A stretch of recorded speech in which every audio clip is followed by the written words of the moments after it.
Yaşanmaması gereken her şeyi yaşatan hayata artık küskünüm.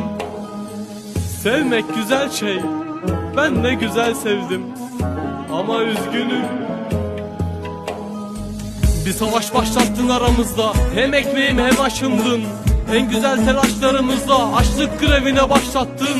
Gözümden bile sakınırdın, gönlümden nasıl kopardın? Sevdamızın en temel kuralını sen nasıl da yok saydın? Derdim kendime yeterdi derdinden, kendi kendimi bitirdim. Kendine iyi bak derdin, sana baktığım gibi bakamadım ki. Almamışız hayattan dersimizi, doldu taştı veresiye defteri gibi dertler. Bin dert ekler, bu kadar derdi hanginiz öder? Konuşmadıklarıma pişman, konuştukça da perişan. Sevdikçe adam oldum sanardım, sövdükçe bir isyankar. Ben bıktım arkadaş, yorgunum, sürekli bir derdi karalamaktan. Dersinde akan munzur gibi, durmadan çoğalamaktan. Benim her halimi gördün, aramızda nasıl tel örgüler ördün.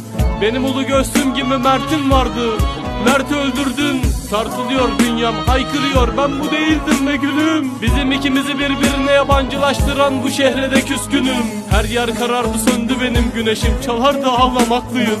Biliyor musun, aydınlıklara koşmak bu kadar zor olmamıştı. Korkuyor musun ki yarınlardan?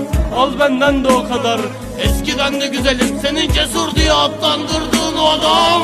Aşağı kalmasın hiçbir şey, bu dünya bize cehennem. En doğrusu buydu, neden her bir şey benim zoruma gider? Boş bir oda, küçük bir mikrofonum, sayfalarca yazdırıyor. Yazmaktan yoruldum, yazmadan olmuyor, var mı bir çıkış yolu?